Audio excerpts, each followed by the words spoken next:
Today we are back looking at more creepy missing people cases. A man who vanished 27 years ago has been found in a cellar just 200 Oh metres wow, away that's from really his close. family. Omar Bin Omran vanished aged 17 in Algeria, and his family believed he had been killed in the civil war. But 3 decades later, Omar's been found alive in his neighbour's house, in a hole in the ground covered with stacks of hay. His family dog even reportedly pined for him, recognising by his smell that he was near. A 61-year-old man has been taken into police custody. That is crazy, the fact that everyone thought he was missing or dead, but he was only 200 meters away from his family home. I've heard of a few cases like that, basically where someone disappears, but they're not too far from where they disappeared. They were literally just round the corner. The guy that kidnapped him was a magician who was told by an evil spirit Omar has a special aura or affinity, like a good luck charm that would help success of his spells. So yeah, it sounds like the guy who allegedly kidnapped him was a bit of a nutter. Obviously, it's great that he was found, he's home and safe. However, imagine the amount of trauma he went through. He was basically underground for 3 decades. He was 17 when he was kidnapped, and now he's a fully grown man. Could you imagine being in his shoes? Imagine being stuck underground for that amount of time. You'd be messed up. But how did he survive down there for 27 years? His kidnapper was obviously keeping him alive, giving him food and water, but that's all of it. I'm guessing he didn't have a television, so he literally was sat down there for 27 years. I might not look it, but I'm actually 21, so my whole life isn't even the same amount of time he was kidnapped for. And yet again, getting kidnapped when you're 17 and then being held captive for 27 years. That would mess you up. He's basically had his whole life completely wasted and ruined. There's a really strange missing persons case happening right now that everybody should be talking about. This is Nancy Ng. She went missing during a yoga retreat to Guatemala last month. The details in this case are bizarre because it involves a whole group of people who basically witnessed Nancy go missing, yet most of them refused to talk to authorities. Well, that is very, very suspicious. Why are they refusing to talk to authorities? Something tells me they know what's actually happened. So on October 14th, Nancy left her home in Monterey Park, California to go on a week-long yoga retreat to Lake Atitlan. This would have been her second year in a row doing this, and it was just something that she was really excited about because she loved the area and it was supposed to be just really relaxing. But just a few days into the trip, the organizer of the retreat called Nancy's family and told them that she disappeared. She was officially reported missing on October 20th, but the few details that we do have are really strange. Nancy was seen for the last time in this video, which was taken on October 19th. She was paddling on a kayak on Lake Atitlan and happily waving to someone off camera. She was with a group of 9 other tourists who traveled to Guatemala for the retreat as well. Nancy was last seen splitting up from the group with another woman to continue kayaking up the lake. According to that woman, the two paddled for roughly another mile before Nancy jumped into the lake and either drowned or disappeared. The woman said she then paddled back to the group, where they then all went back to the hotel where they were all staying and notified management. And when the hotel staff searched for Nancy and couldn't find her, that's when they called the police to report her missing. But this is when things start to get strange. According to the kayak company, who recently made a statement, all 9 of the other tourists in that retreat returned home the day Nancy disappeared. They all reportedly left the lake without saying a word, and they all checked out of the hotel within 12 hours and never paid for the excursion. On top of that, almost all of the witnesses in that retreat group have chosen not to come forward and talk with police. They never gave any witness statements, and they haven't been forthcoming with any information, which has severely hindered the investigation. Guatemalan officials searched the lake and Nancy's hotel room, but they suspended the search after just 3 days after finding no evidence. According to them, the weather made it difficult and affected the search. They believe Nancy drowned that day, and because there's no sense of any urgency to continue looking for her, this forced Nancy's family to hire an independent search and rescue team called Black Wolf Helicopters. They've been the only ones to extensively search the lake and surrounding areas for any clues as to what may have happened to Nancy. They've searched 95% of Lake Atitlan using helicopters, boat teams, and divers.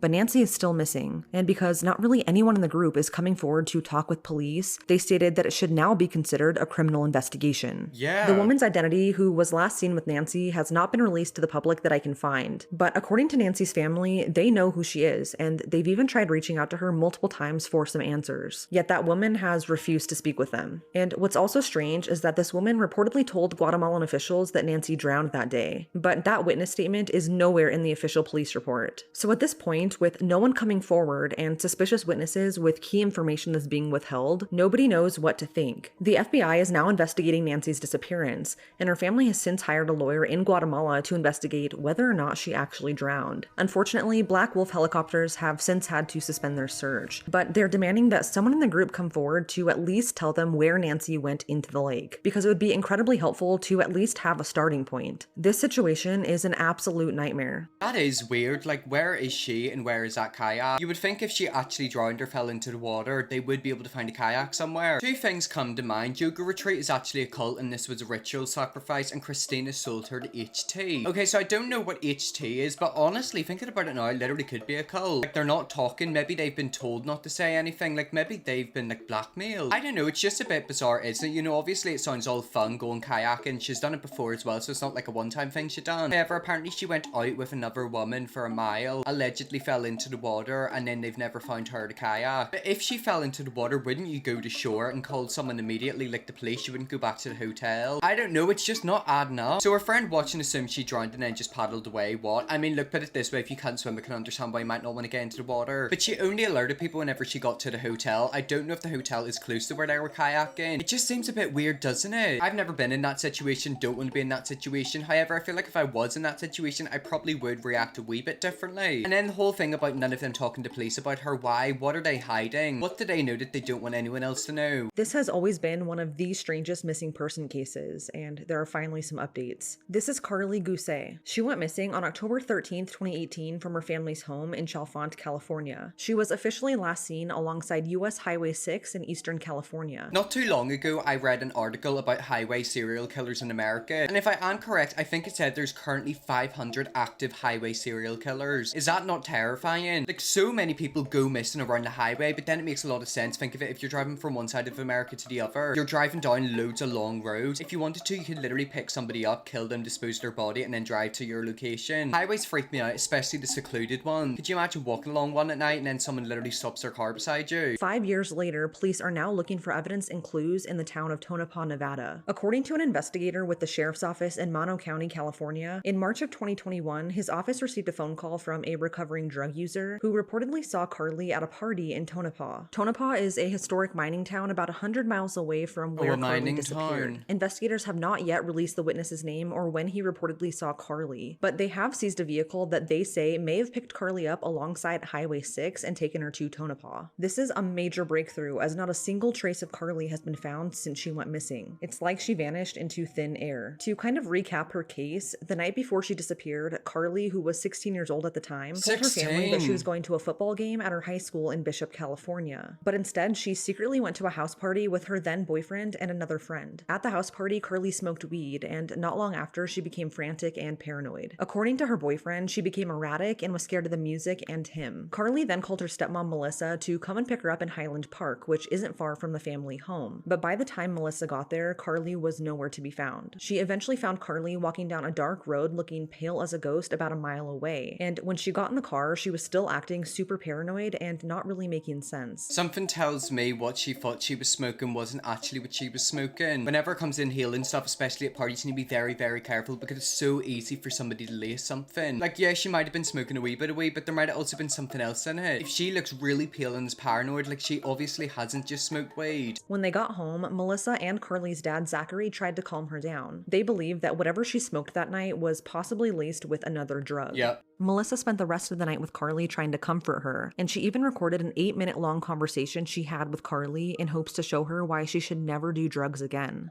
During that recorded conversation, Carly was sobbing and said to Melissa, quote, "You're going to kill me." In which Melissa replied, quote, "Why would I do such a thing?" Carly can be heard asking to be taken to the hospital, but sadly, that never happened. Melissa eventually went to sleep, and the last time she saw Carly, she was in her bed, and it was around 5:45 that morning. When Melissa woke up for the day, Carly's cell phone was on the counter, the front door was slightly ajar, and Carly was missing. Melissa and Zachary searched the neighborhood, but when they couldn't find her, they called 911. A massive search was launched involving hundreds of volunteers and multiple different agencies, but no trace of Carly was ever found. There were, however, 3 eyewitnesses who claimed to have seen Carly the morning she disappeared. Two witnesses were neighbors who lived only a few doors down from the Gousset family, who claimed to have seen Carly walking down White Mountain Estates Road holding a piece of paper and looking up at the sky. She was reportedly heading in the direction of Highway 6. A third eyewitness saw someone fitting Carly's description standing in the sagebrush on the side of that same highway, Highway 6. This is the exact same spot where tracking dogs lost Carly's scent.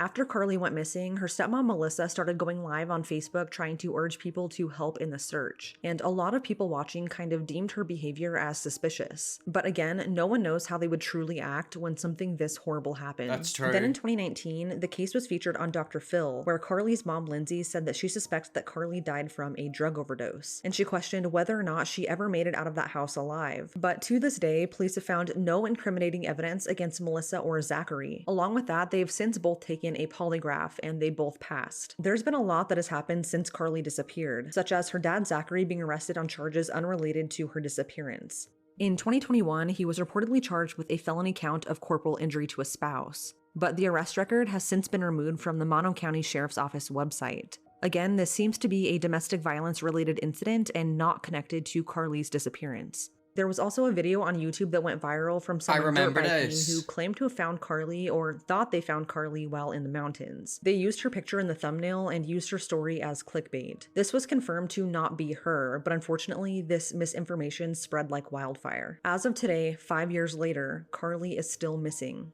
Anyone with information is urged to contact the FBI at 1-800-CALL-FBI. It's terrifying how someone can be in a house one minute and then missing the next. In the back of my mind, I'm thinking that maybe she obviously took a few things at that party, something happened to her, and then she got really freaked out. Obviously went home, was still freaking out and left the house, and then maybe got in someone's car. I don't know, it's just the fact like she went missing the highway and they've never found her. Is she still around that highway? Did she get into someone's vehicle? There's still a lot of active serial killers in America that pick their victims up from the highways. But it is just weird, isn't it? Like, it doesn't really make much sense. They should have taken her to the hospital. I think she left the house and got picked up by someone. That's what I'm thinking. Like, I'm thinking she got into somebody's car, hence why they've never found her. But if that actually did happen, it's even more freaky. Like, someone knows what happened to her, but they still haven't came forward. I feel like she was trafficked. I hope and pray she's found. I hope she's also found safe and well. Her dad was arrested for domestic violence, so I don't know, maybe she witnessed something, she decided to run away. But it's also the fact that she was allegedly seen like 100 miles away at a mining town. Whenever I think of the word mining town, I think of mine. So I don't know, maybe someone took her into a mine. Look, I don't know, you know, obviously no one knows because she hasn't been found. It's just weird though, it makes you think like what actually happened to her. You go to Tonopah and you'll see how isolated that town is. There's plenty of places to go missing out there. Put it this way, if you've taken something and you're starting to have a reaction to it, the last place you should be is somewhere isolated. Have you ever seen people on drugs? You know, they can literally run for miles and miles and miles. Then yet again, it's the fact that her scent was picked up by the highway, but then it just randomly disappeared. So she was there at one point and then her scent disappeared. So it's like, where did she go?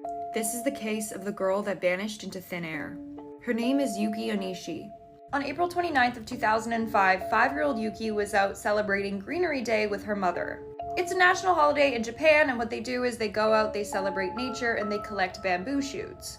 So Yuki, her mom, and 60 other people were out doing this. Yuki was so excited that she found her first bamboo shoot, she showed her mother, and then she ran off to find more. Oh no. That's when she disappeared and was never seen from again. When they realized that she was nowhere to be found, they actually brought in search dogs and the police. This is where it gets really strange. The dogs followed her scent to the middle of the forest and then just stopped. Yeah. The scent stopped in the middle of the forest as if she had just disappeared into thin air from that spot. To this day, she has never been found and no one knows what happened.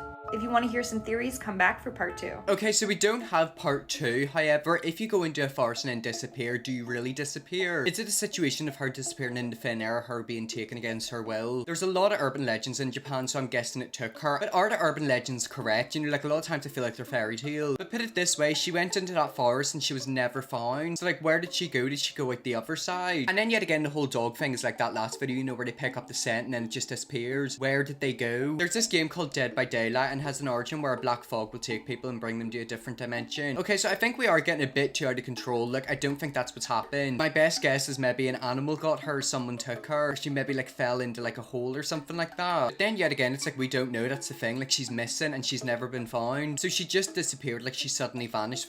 Yep, she vanished in the thin air, literally was never seen again. It happens with a lot of people. Think of it, every single missing person, they've just disappeared. They're missing, they're here one minute and then missing the next. And what's so freaky is the fact that it could happen to anyone. It could happen to me. me, it could happen to you, it could happen to your friends, literally anyone. I feel like every year there's always a new big missing person case. Nobody knows who the person is that will go missing, but it will be somebody. Well, anyways guys, that's the end of that video. That's some creepy missing people cases. If you see me look at more of these creepy TikToks, then I definitely will. Subscribe and see you all tomorrow for another video.